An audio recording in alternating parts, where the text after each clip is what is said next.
For doing this question, you will have to remember a concept that addition, subtraction and multiplication of two continuous function is always a continuous function.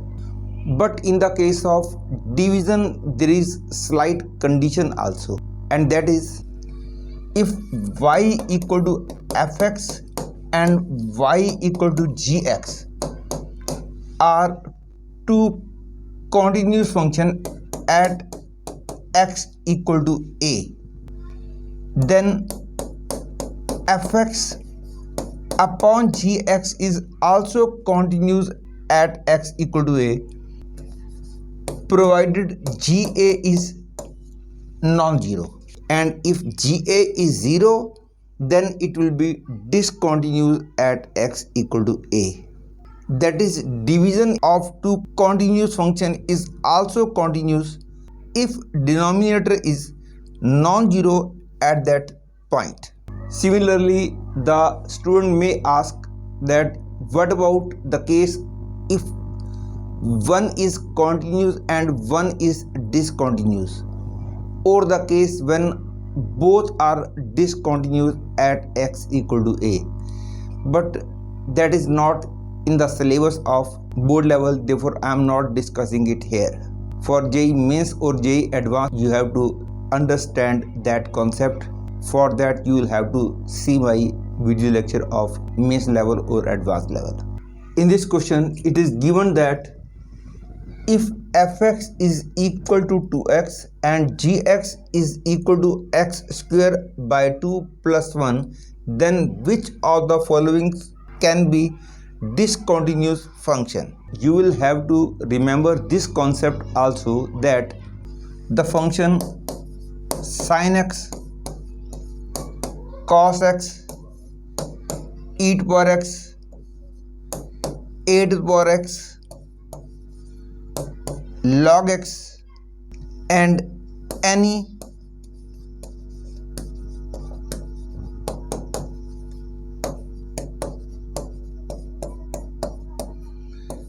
and sin inverse x and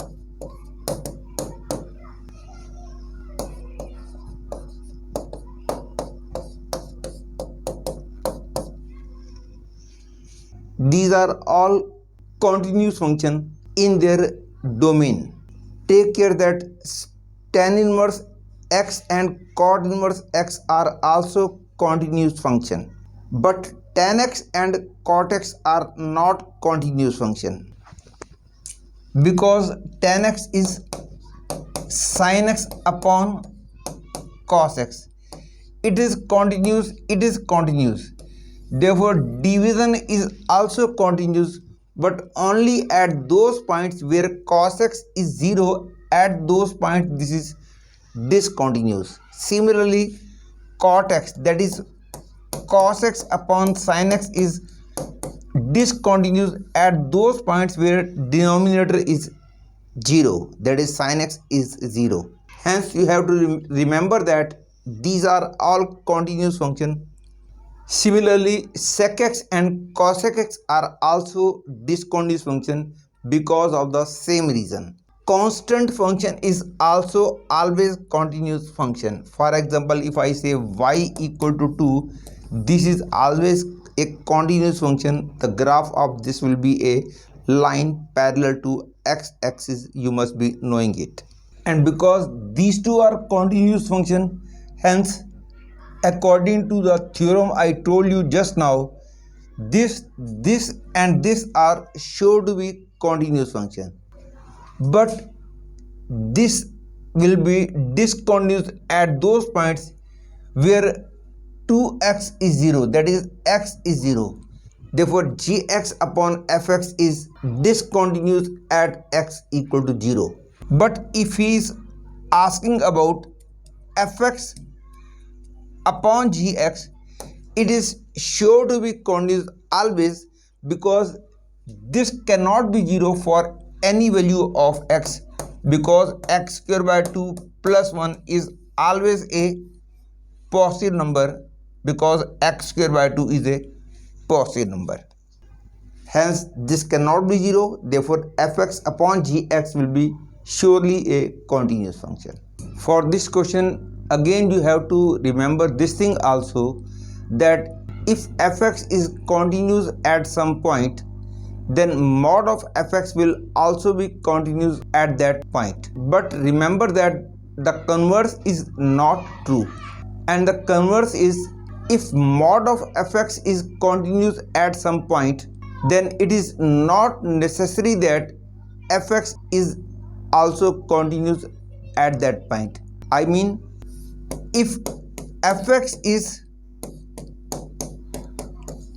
continuous at x equal to a, then mod of fx is also continuous at x equal to a. But if mod of fx is continuous at x equal to a, it is not necessary that fx is also continuous at x equal to a. And in this question, it is not necessary to check the continuity at x equal to 1 by using formula, because interior part, that is x minus x square, is always a continuous function because it is a polynomial, and because it is continuous, the whole will also be continuous. X is also a polynomial, hence it is always continuous function, and subtraction of two continuous function is always continuous, as I told you just now. Hence this whole function is always continuous at every point. Therefore continuous at x equal to 1 is the correct choice. Hence A becomes the correct choice. In this question again the same concept is being used. He is asking about all the points of discontinuity. It is clear that this will be discontinuous at only those points where this part becomes 0. That is, I will solve x cube plus 3x square minus x minus 3 equal to 0. The values I will get from here only at those points it is discontinuous. At all other points it is continuous. It is not necessary to solve this equation because the values are already given in the question. He is asking at x equal to 1 only. Clearly at x equal to 1 denominator is 0. Hence at x equal to 1 it is discontinuous. But the word only is also written because it is a cubic equation. Either it will have 3 real roots or only 1 real root.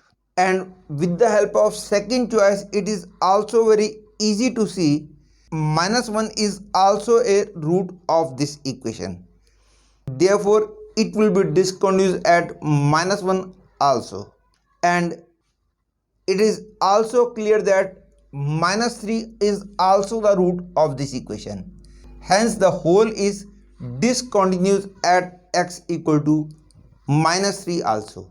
But except 1 minus 1 and minus 3, at all other points it will be surely non-zero, because cubic equal to 0 means at the most there are 3 values of x which can make it 0, and they are already found to be 1 minus 1 and minus 3. For any other value denominator can never become 0. Therefore it is correct that at x equal to 1 minus 1 and minus 3 only.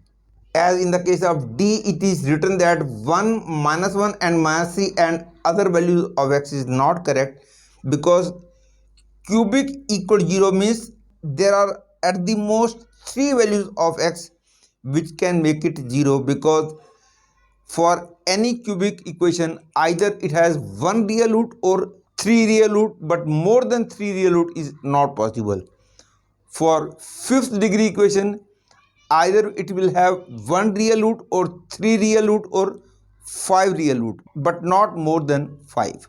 Similarly, for second degree equation, either it has no real root or 2 real root, but not more than 2 real root. And for a fourth degree equation, either it will have no real root or 2 real root or 4 real root. Remember that whatever I am saying, for this I have supposed that all the coefficients are real number. If coefficients are complex number, then these statements are not correct, but for board level those things are not required. For doing this question, you will have to remember one more concept, but presently I have supposed that you know the geometrical meaning of differentiability and non-differentiability at a point. Remember that if fx is differentiable at x equal to a, then mod of fx will also be differentiable at x equal to a, but in one case, that is if fa is 0, in that case mod fx may not be differentiable at x equal to a. Again I tell you, if fx is differentiable at x equal to a, mod fx is also differentiable at x equal to a, but the condition is fa should be non-zero. But if fa is 0, then at a this is mostly non-differentiable. But in the case if a is repeated root of fx, then at a it will be differentiable. For example, x square minus 3x plus 2 being a polynomial, and polynomial function is always continuous and always differentiable, hence mod of x square minus 3x plus 2 will also be differentiable, but at the points where x square minus 3x plus 2 is 0, that is x equal to 1 and 2. At 1 and 2 it will be a non-differentiable function, because 1 is a root of this, 2 is a root of this. But in the case of it is always differentiable, but at the points x equal to 1 and 2 the integer part is becoming 0, but 1 being a repeated root of this, hence at 1 this whole function will be a differentiable function, but at 2 it will be a non-differentiable function. That is, it will be non-differentiable only at x equal to 2. At 1 it will be a differentiable function. Even in the case of x minus 1 cube into x minus 2, it is also non-differentiable only at x equal to 2. And if I say x minus 1 cube into x minus 2 to the power 7, this is always differentiable, it is never non-differentiable. That is, if fx is differentiable at x equal to a, if fa is non-zero, then mod fx is sure to be differentiable at x equal to a. But if fa is 0, then mod fx will be non-differentiable at x equal to a only if a is only one's root of this equation. But if a is a repeated root of this, then at a it will be a differentiable function. For example, you know that sin x is differentiable at x equal to 0, but mod sin x will be non-differentiable at x equal to 0 because 0 is one's root of this equation. But if I say about sin cube x, it is differentiable at x equal to 0 because 0 is 3 times repeated root of this. The concept of repeated root is not required for board level students, but those students who want some extra knowledge or have the aim of JEE Main or JEE Advanced, for those students it is important that they should remember this concept. More cases are also there, but they are not required to discuss in this class. Continuity of this function can be easily seen. For checking the continuity at 0, it is clear that f0 is 1 and limit x tends to 0 minus fx will also be 1 and limit x tends to 0 plus mod of 1 minus x will also be 1. Hence the function is continuous at x equal to 0, and at 1 it is clearly a continuous function because this is a polynomial and polynomial function is always continuous. Hence at 1 this is continuous, and because this is continuous, modulus of this will also be continuous at x equal to 1. And once we have checked that at x equal to 0 it is continuous, it is not required to check the other choices, but still for clarity purpose I will discuss all the 4 cases one by one. Now I am discussing the 4th case, D. fx is not continuous at x equal to 1 is wrong because we know that this being a polynomial function and polynomial function means always continuous.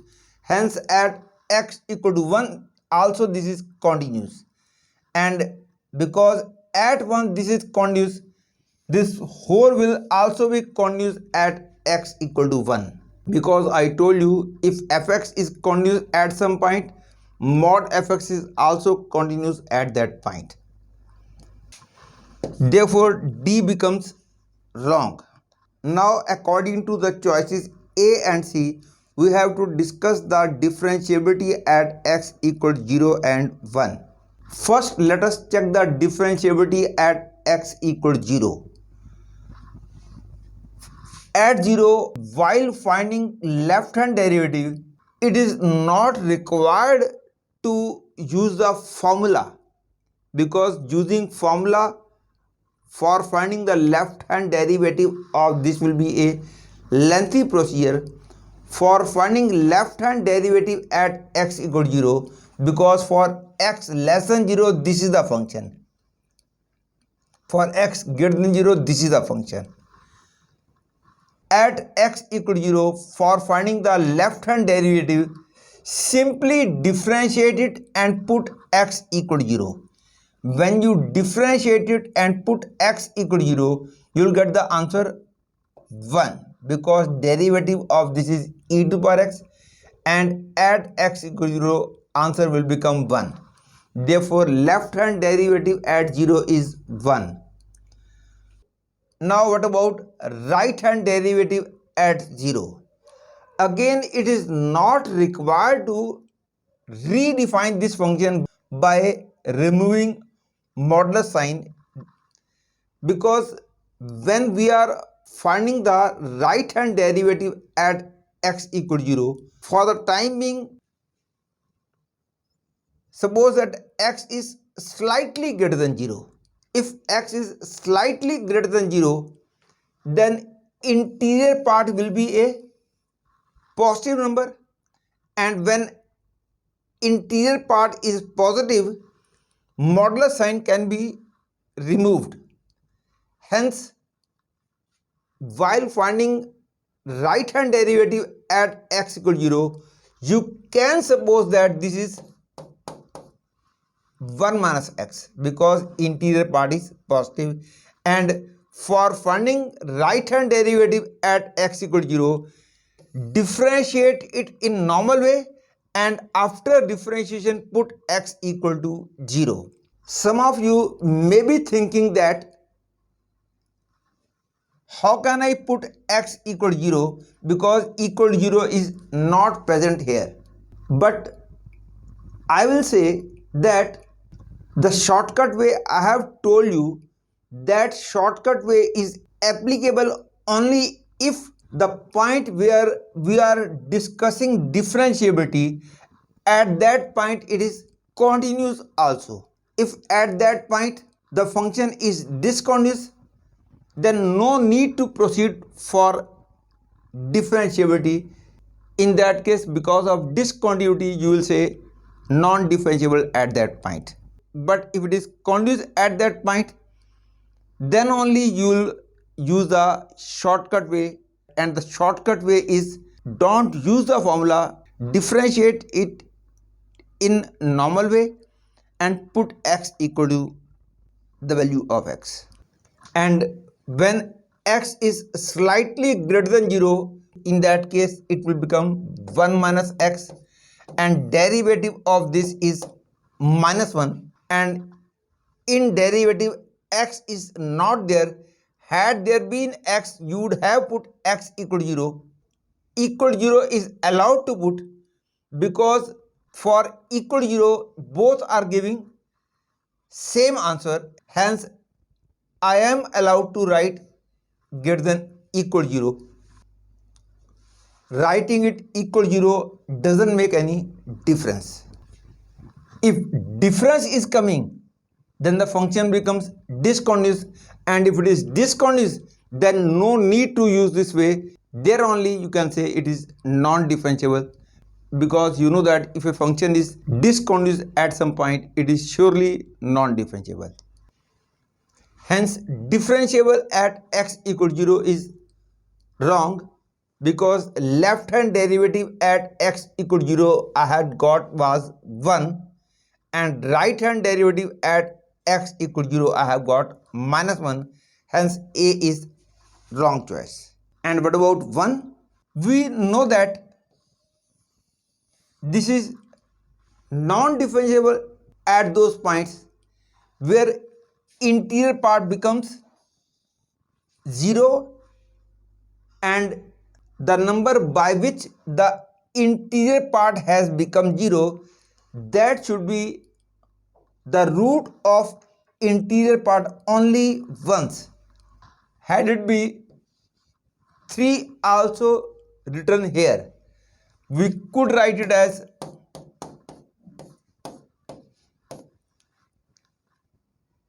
because 1 is 3 times repeated root of this, hence at 1 it will be a differentiable function. But again I tell you that the concept of repeated root not be in the syllabus of board level. Once it is clear that at x equal to 1 the whole is non-differentiable, but if the examiner says that at x equal to 1 what is the value of left hand derivative and what is the value of right hand derivative, then you will find in this shortcut way that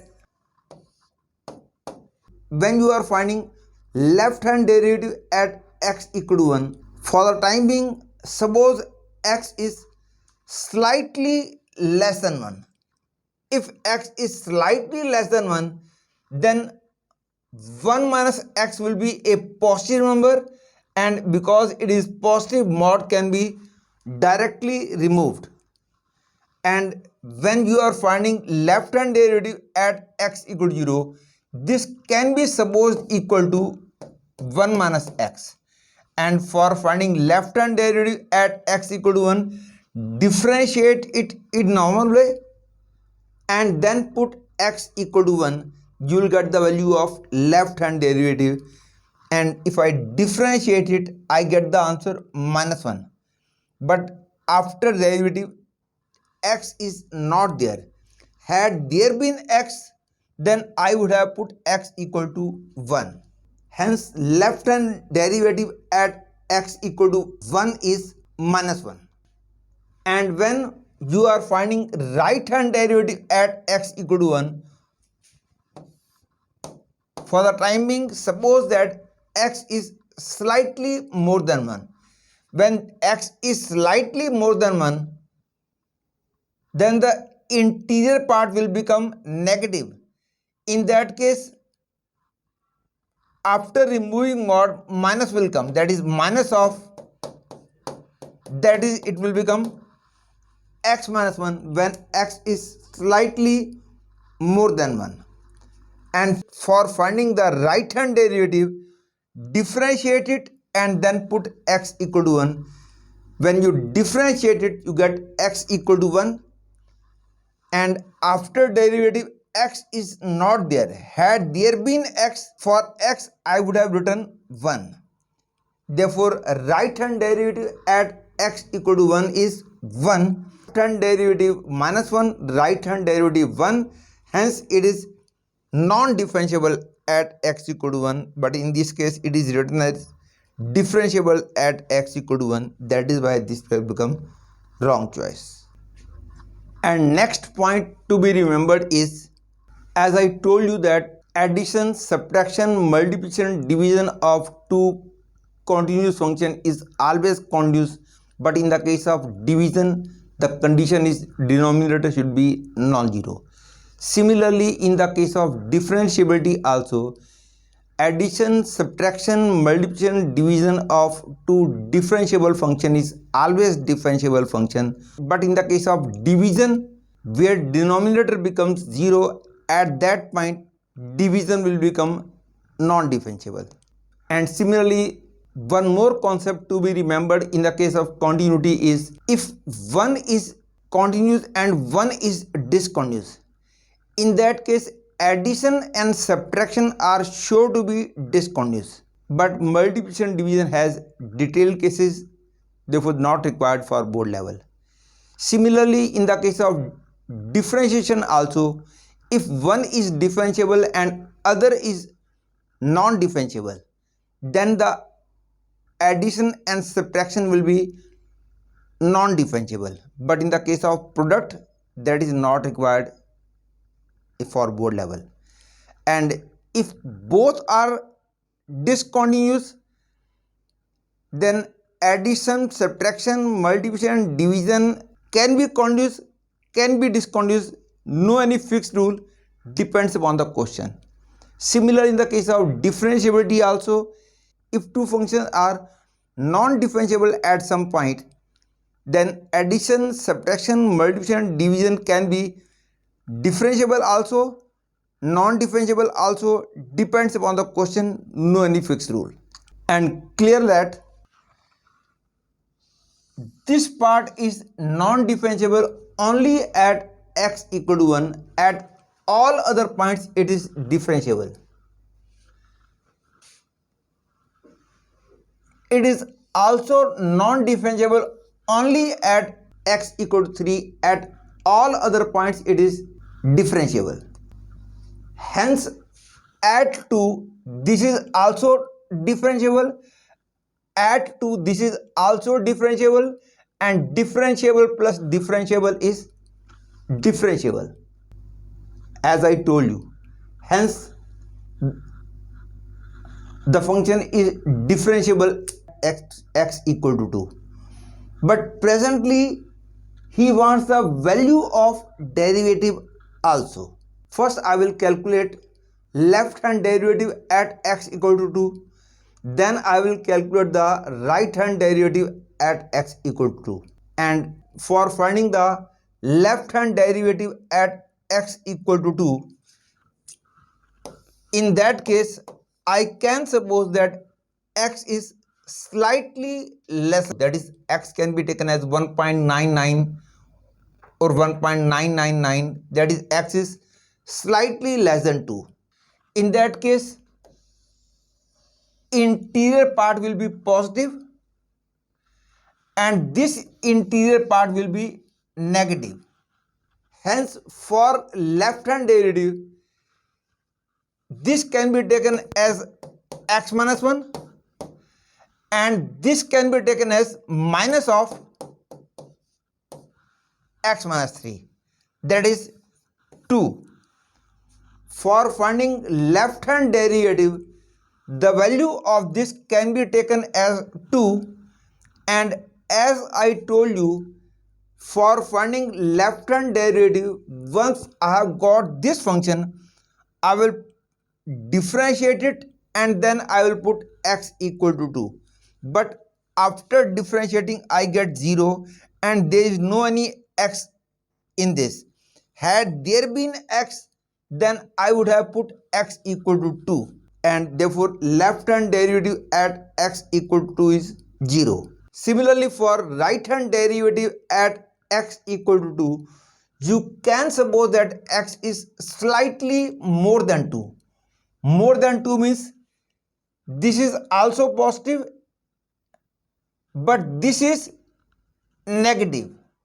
Therefore, the same situation will be there. Mod of x minus 1 will become x minus 1, and because when x is slightly more than 2, in that case it is becoming negative. Therefore, I will get this thing, and again the same thing too. Again the derivative will be 0.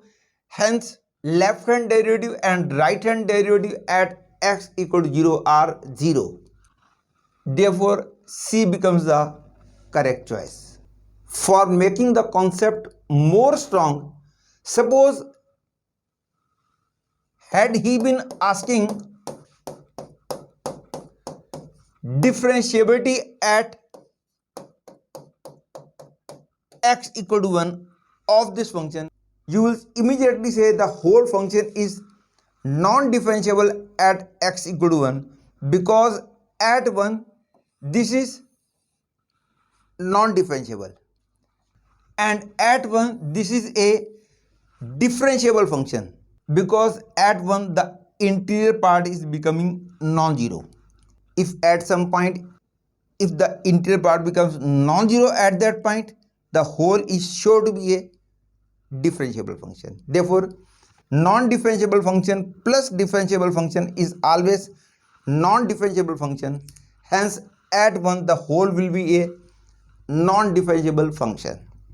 But still, if somebody asks you what is the value of left hand derivative at 1 and what is the value of right hand derivative at 1, in that case, for finding left hand derivative at x equal to 1, you can suppose that x is slightly less than 1. When x is slightly less than 1, the whole part will be negative, and in that case it will reduce to minus of x minus 1, and when x is slightly less than 1, this also becomes minus of minus 3,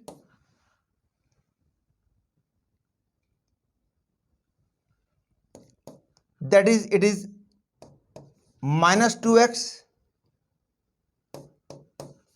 plus 4.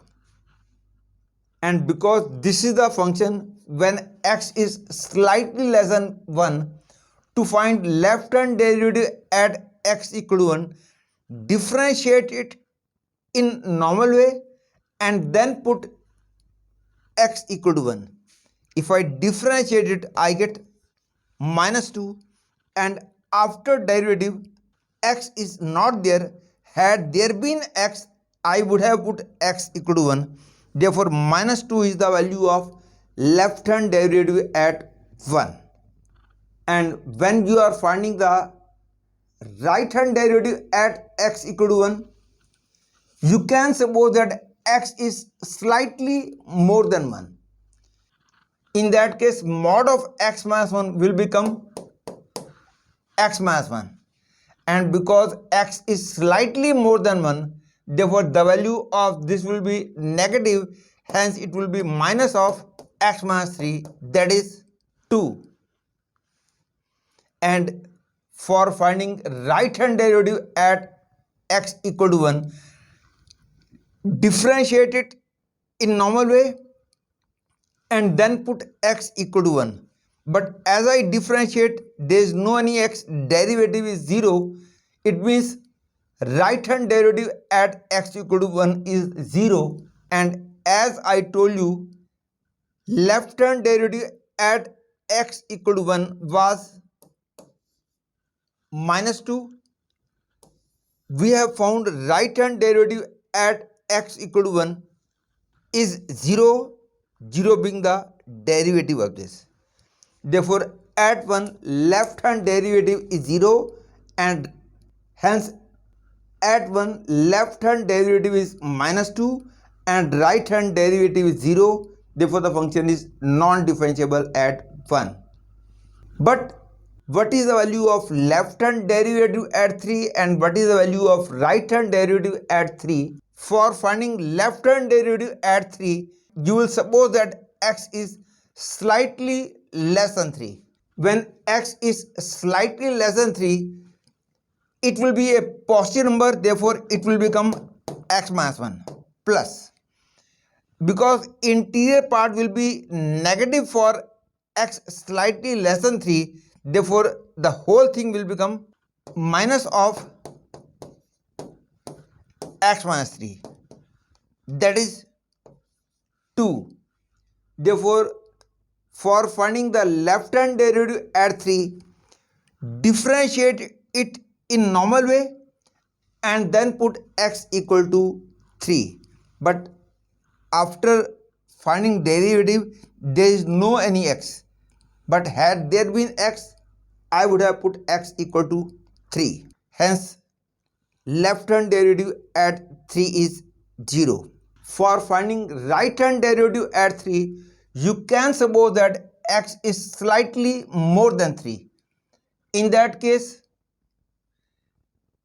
it will be positive and it will also be positive. Hence, x minus 1 plus x minus 3, that is 2x minus 4. And for finding right hand derivative at 3, differentiate it in normal way and then put x equal to 3. If I differentiate, I get the answer 2. Hence, the right hand derivative at x equal to 3 will be 2. After derivative, there is no any x. Had there been x, I would have put x equal to 3. Therefore, right hand derivative at 3 is 2, left hand derivative is 0. Hence, the function is non-differentiable at 3.